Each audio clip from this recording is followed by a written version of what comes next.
Roberto, que está aquí con nosotros. Le brindamos un aplauso, nos acompaña de muy temprano. Y ahora sí, Gabriela está con nosotros y bienvenida formal al Congreso. Bueno, no tengo el...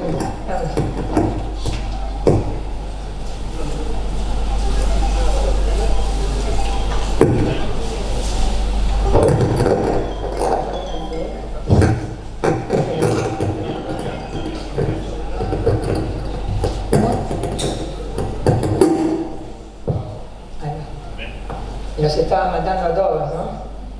Era por si alguno se quería dormir y eso, bajo de nuevo. No. Bueno, ahí se ve bien y yo no los tapo en nada.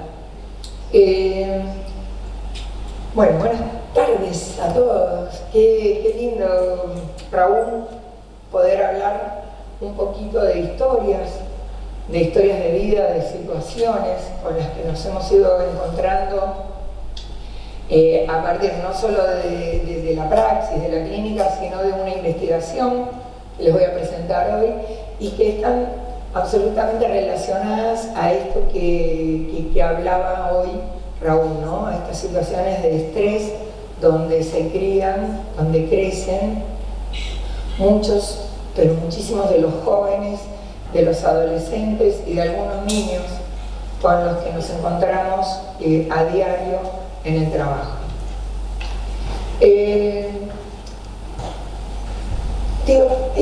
Esta frase siempre la pongo porque me parece importante, más allá de que todos sabemos que las adicciones atraviesan todas las edades y los estratos sociales, en adolescentes y en jóvenes que viven sus procesos, ahí, es mejor, en adolescentes y jóvenes que viven sus vidas en procesos de vulnerabilidad social, las prácticas de consumo y algunas otras prácticas del riesgo se ven siempre enmarcadas en conductas de alto riesgo, con un alto deterioro físico y con un alto deterioro psicoemocional también. Esta investigación tiene por objeto a estos jóvenes, a estos niños y a estos adolescentes. Muy brevemente y rapidísimo, como dice Raúl, les comento que es una investigación que se lleva adelante, es un proyecto de investigación que tiene varias etapas. La que le voy a compartir hoy es la tercera etapa, que es en la que fuimos a escuchar a quienes padecen la problemática. Para eso encuestamos a cerca de 2.000 personas en tratamiento en 80 sedes de instituciones en el país. Bien.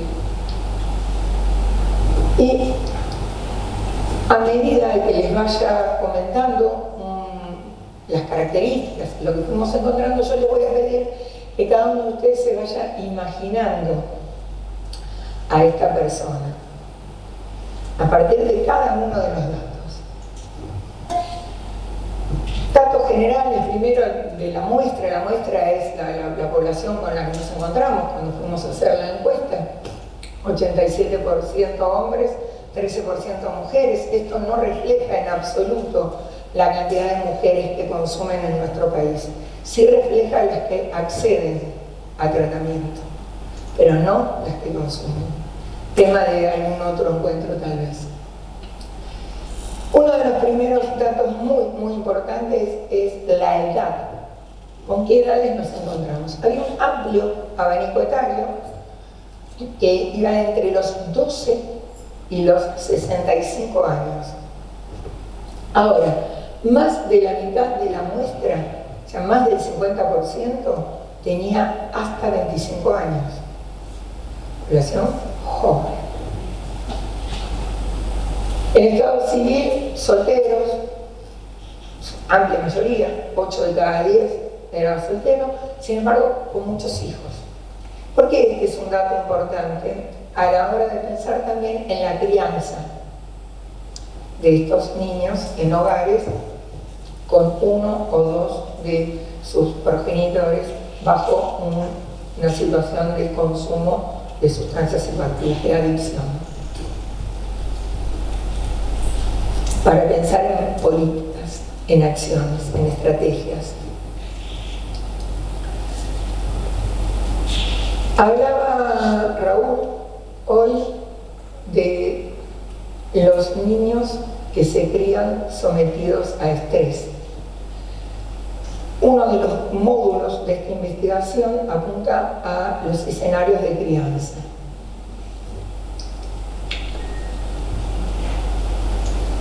Tanto que nos dejó bastante impactados fue la absoluta liviandad, la naturalización de la violencia.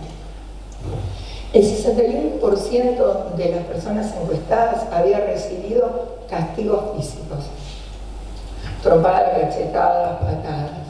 Y de ellos, de ese 61%, 6 de cada 10 había quedado lastimado por esos castigos físicos que habían recibido en la infancia. Sin embargo, solo el 34% refería haber tenido violencia física en la infancia.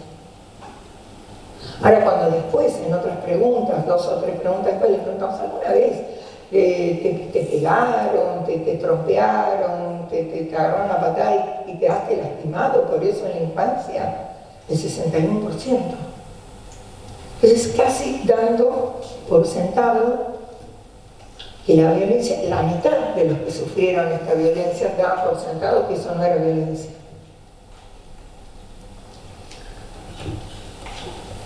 Hoy decía en la mesa esto de cómo me gustaría poner un colegio en mi pueblo natal.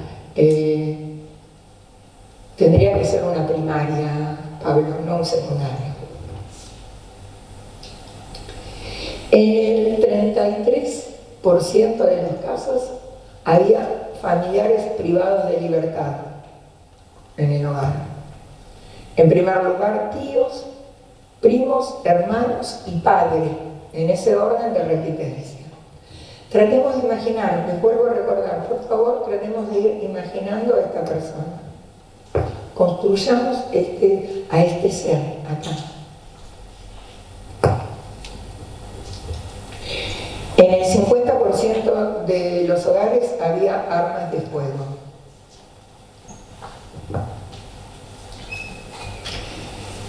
En el 45% había un consumo problemático de alcohol, casi en la mitad, que estaba dado por padres, hermanos, hermanas, abuelas, abuelos y madre. Acá me tomé el trabajo de poner madres, abuelas y todo esto para que quede claro cómo el número inicial de personas en tratamiento que eran mujeres no se condice con el consumo real que se encuentra, sino con la falta de acceso. Preguntamos, por supuesto, también si había consumo de otras drogas en el hogar. 33% de ellos tenían consumo de otras drogas en el hogar. Hermanas, hermanos, en primer lugar, padre y madre.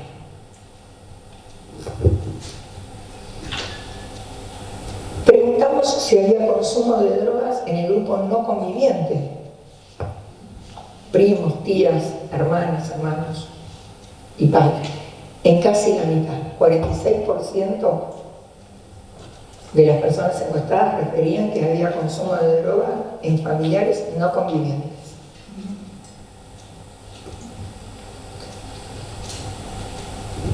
Imaginémonos el estrés al que hacía referencia Raúl y tratemos de imaginar esas imágenes que nos mostró de ese cerebro con esas dendritas en un niño de 3 años bajo estrés y en un niño de 3 años que no estaba bajo estrés. En esta línea de imaginarnos a esta persona, ¿sí? Otro de los grandes módulos que tomamos en esta investigación tiene que ver con el trayectos escolares y el mundo del trabajo. El 71%, 7 de cada 10, no había completado la educación formal, que en nuestro país es obligatoria.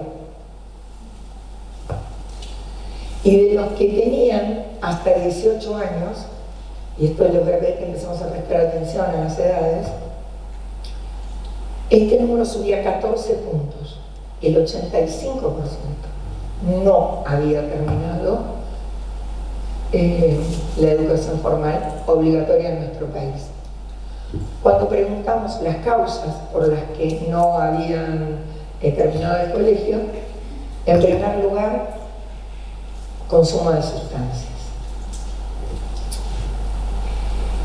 Ok, ahora, cuando yo veo el segundo lugar que dice falta de interés, quedé libre, aburrimiento. Y sabemos que las sustancias, cuando uno ingresa en un proceso de adicción, captan todo el interés. También lo estuvimos viendo hoy.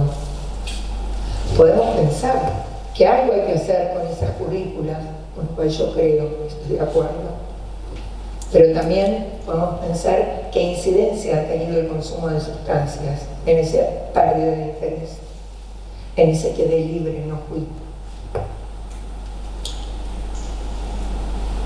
Trabajo, problemas económicos, problemas familiares, pero fíjense la diferencia en las respuestas. Respecto del mundo del trabajo, solo el 29% de los que estaban en condiciones de trabajar, que tenían la edad como para poder trabajar, tenían trabajo en blanco.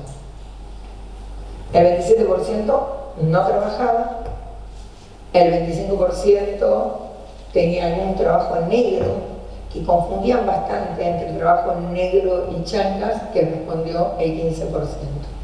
Ahora, el dato acá es que más de la mitad de los encuestados referían que habían perdido algún trabajo por el consumo, algún empleo por el consumo de sustancias.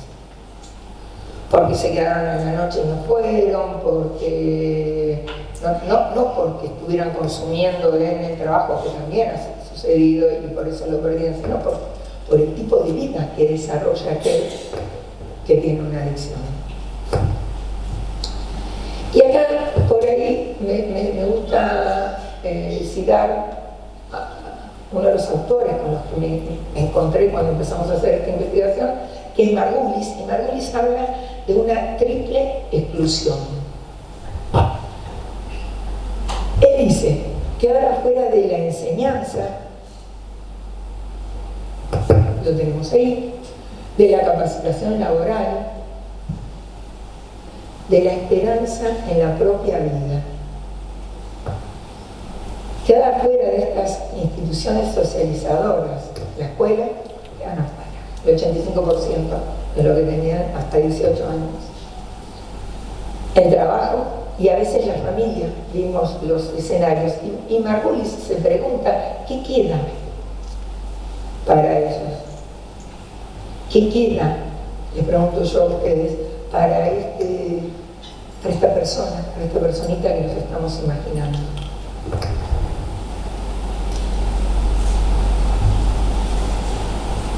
Un policonsumo exagerado, demente, en su mayoría de cocaína, marihuana, alcohol, y si hubiese un poquito más ahí de lugar, diría psicofármacos, el monoconsumo dado principalmente en alcohol y cocaína. Y acá de nuevo, ¿no? Poder pensar en el cerebro de este niño. Cuando hablamos de la edad de inicio en el consumo de sustancias.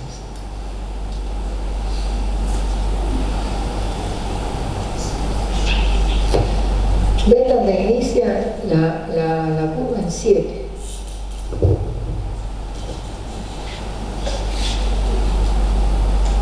El 45% de las personas que encuestamos referían que habían iniciado el consumo de alcohol entre los 7 y los 13 años. El 37% en la misma franja etaria, de entre 7 y 13 años, había iniciado el consumo de drogas.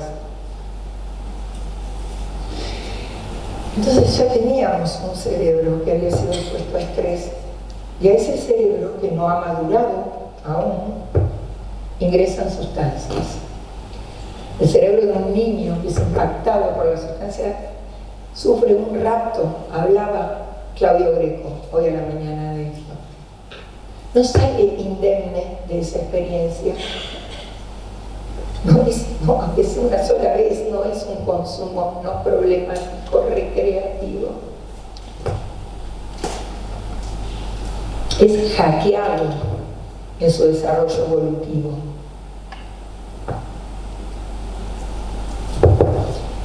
Estimulado a recibir sin esfuerzo, ¿no? Hablaba hoy de las dopaminas y de qué pasa con el consumo de cocaína y de otras sustancias. Sin frenos inhibitorios, sin poder medir, sin poder pensar.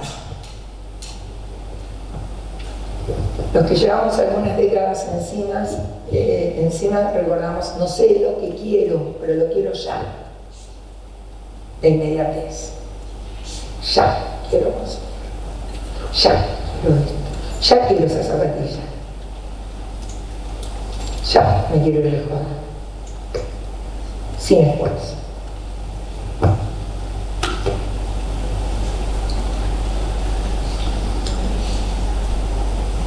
Y vamos a adentrarnos ahora en el tema del involucramiento en prácticas delictivas.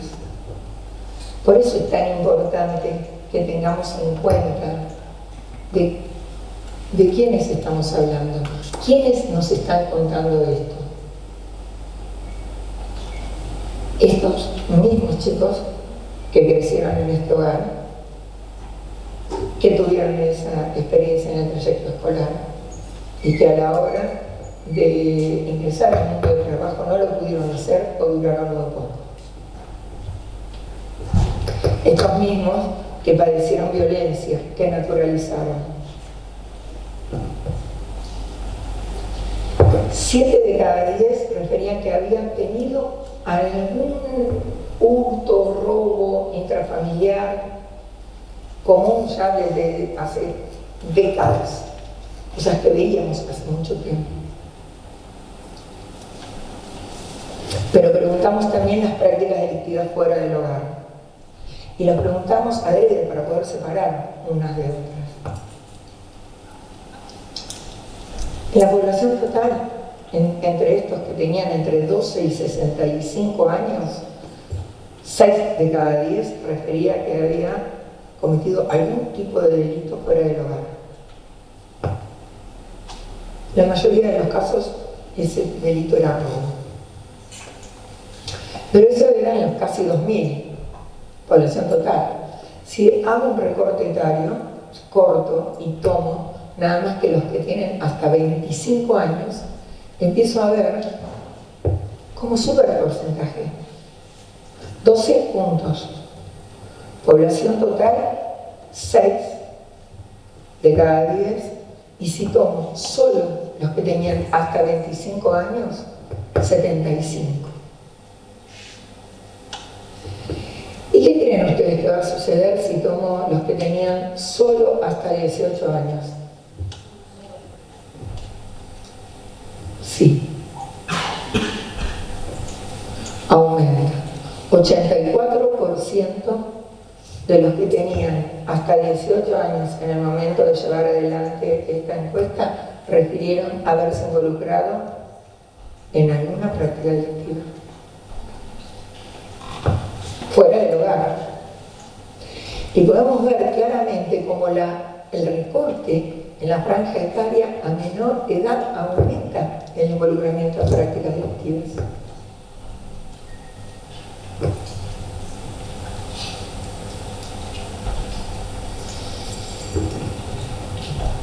Tremendamente importante importante trabajar en prevención. Tenemos que tratar de que no se consuma, pero si va a haber consumo, tenemos que poner todo nuestro esfuerzo en que el consumo sea tardío y no precoz. Quienes iniciaron el consumo antes de los 13 años, ¿se acuerdan? Les hice hace 2 minutos, les mostré la curva del inicio de los 7 y los 13 años, el 88% había delinquido. No hay premio inhibitorio. Lo quiero ya. Y tengo aparte un escenario de crianza y un barrio y un no club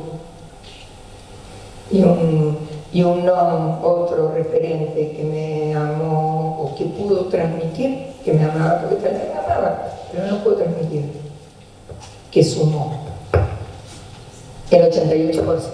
Casi 9 de cada 10 de los que empezaron a consumir antes de los 13 años se involucraron en prácticas delictivas. En cambio, aquellos que empezaron a consumir después de los 18, el 26%. Diferencia. ¿Todo bien con el tiempo, Raúl? ¿Llegamos? ¿Vamos bien? Bien. 15 tengo genial. Edad de inicio en el delito. 34% cometió el delito en la franja de su primer delito, en la franja de hasta 13 años. Vieron qué parecidas las curvas, ¿no?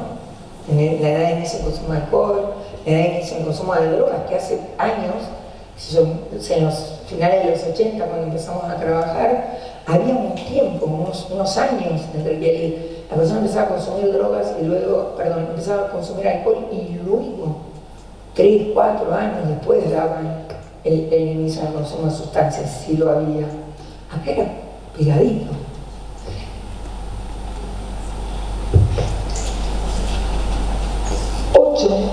De estos que cometieron alguna vez un delito reincidieron en la práctica delictiva, volvieron a él. 68% de ellos usó algún tipo de arma en esa comisión de delito.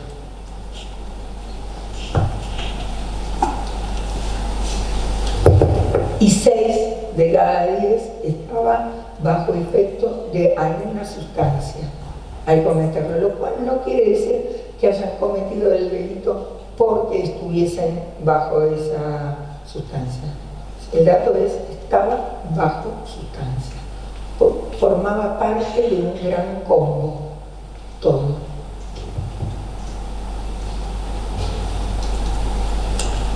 Ay no, ya lo mostré. ¿Por qué? Les preguntamos, así como les preguntamos por qué habían empezado a consumir drogas y las cuestiones tenían que ver con lo identitario, la falta de límites, ¿por qué creen que ellos dicen que cometieron el delito? ¿O para qué? Es la pregunta que le gusta hacer a Claudia. ¿Para qué?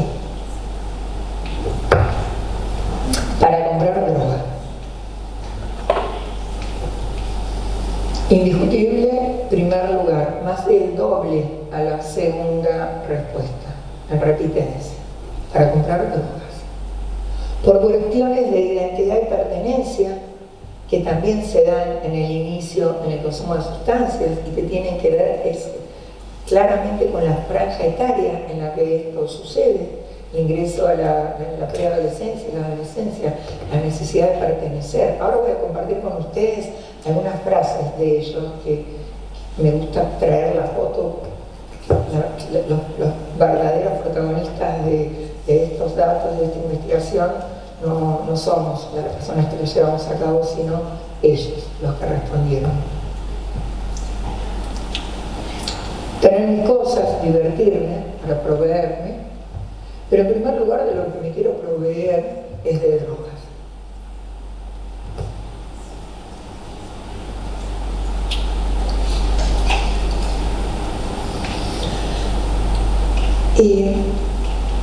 Y nosotros les preguntamos a ellos si ellos creían que consumir sustancias los acercaba al delito.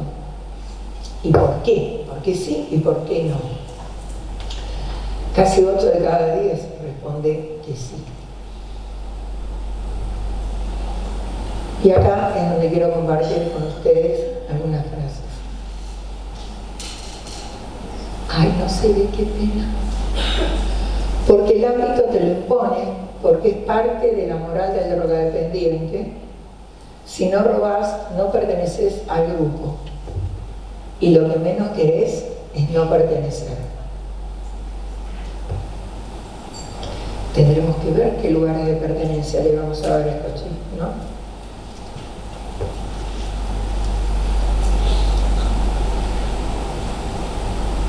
En el momento en que no tenés droga, no importa nada. Ni tu familia, vecino y menos un desconocido. La claridad con la que responde, la brutal honestidad.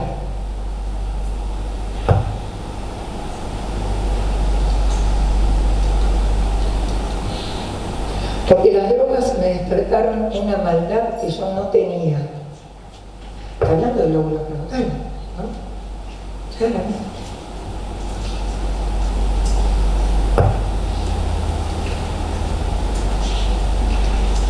Porque uno estando en consumo siempre quiere más droga y no le importa a qué costo, ni a quién hace daño, ni cómo conseguir más droga. Entonces se recurre a lo más fácil, robar, sin pensar antes de actuar ni medir consecuencias. Eso también habla del momento de tratamiento en el que están, ¿no? La capacidad de poder haberse revisado, buceado la historia, de poder entender qué les pasó.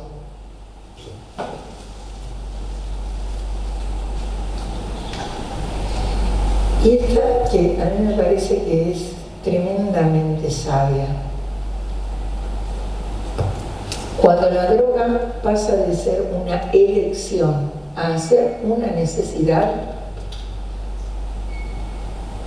cuando ese objeto, esa pantalla, esa persona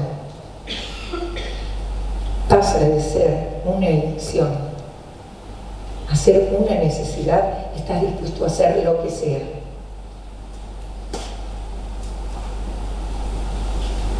Una definición maravillosa, ¿no? Los chicos. Que sea.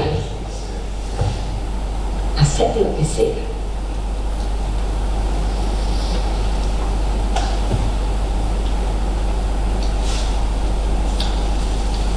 Este es uno de los cruces que hicimos muchísimos cruces, elegí algunos para poder pensar un poquito juntos como comunidad, que es la edad de inicio en el primer delito, la edad de inicio al consumo de drogas y el abandono escolar. Bueno, claro, por eso debe ser que quiero poner una escuela, Pablo, yo, porque vengo como reatravesada con esta lectura. ¿Qué es lo que nosotros podemos ver?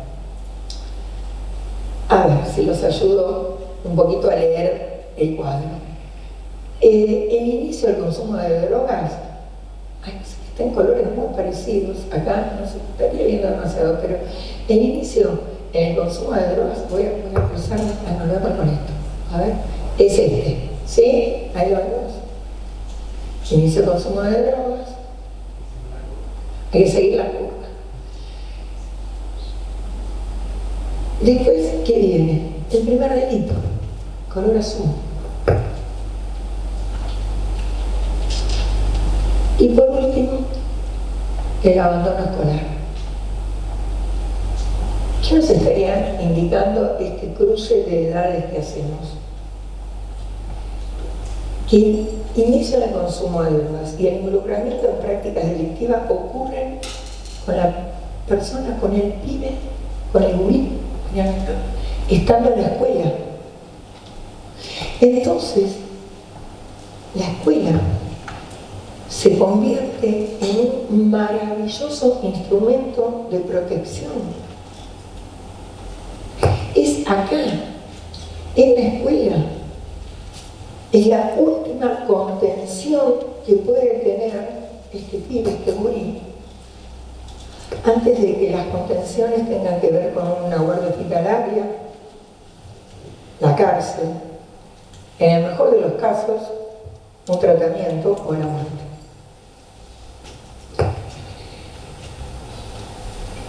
Este inicio del consumo de drogas, que se presenta a edades más tempranas respecto de la comisión del primer delito y respecto también del abandono escolar, nos tiene que dar la idea de comunidad educativa. Esto no quiere decir que le tenemos que tirar por la cabeza al docente que, aparte de enseñar, fijarse si el pibe tiene piojo o no tiene piojo, y si pasa algo, si aparte se droga y qué voy a hacer. Tiene que ver con que nos tenemos que involucrar todos. Porque una cosa es la institución escolar y otra cuestión es entendernos como comunidad educativa. Como estos cruces hay un montón otros, y después los que quieran podrán verlos en la investigación, pero bueno, con respecto al tiempo me parecía como muy importante esto, y como muy importante algo que podemos hacer, que podemos ponernos a pensar en estrategias, en acciones.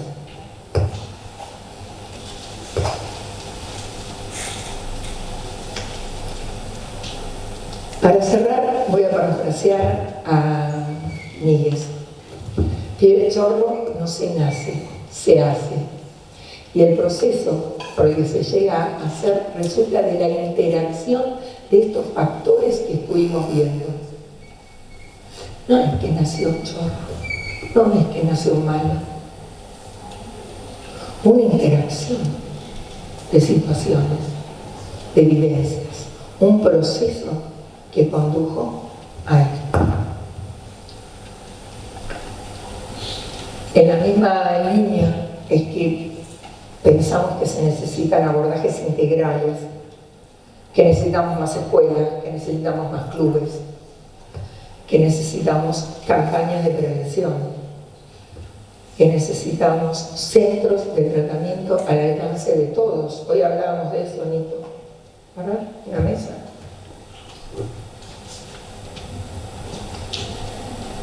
Porque si no nos va a llegar también esto, que por ahí parece tan lejano. Nosotros lo hicimos en Buenos Aires, en Entre Ríos, en Paraná, en Salta, llega, ¿no? No es algo que pasa por ahí o le pasa a otro.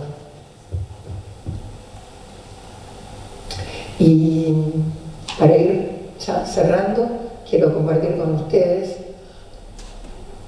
a los verdaderos protagonistas de este relato, que son los pacientes, que ahí pueden ir viendo las distintas edades,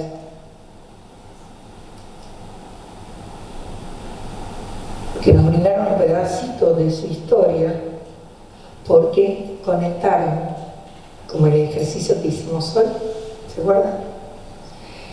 Y sintieron que no los estábamos investigando, sino que le veníamos a pedir ayuda para pensar juntos en estrategias y en acciones que hagan posible que los que todavía no llegaron a tratamiento puedan hacerlo. Ellos pusieron su granito de arena, tenían mucho para decir, pese a que son adictos, tuvieron mucho para decir. Habrá que ver si nosotros somos capaces de escucharlos. Muchas gracias.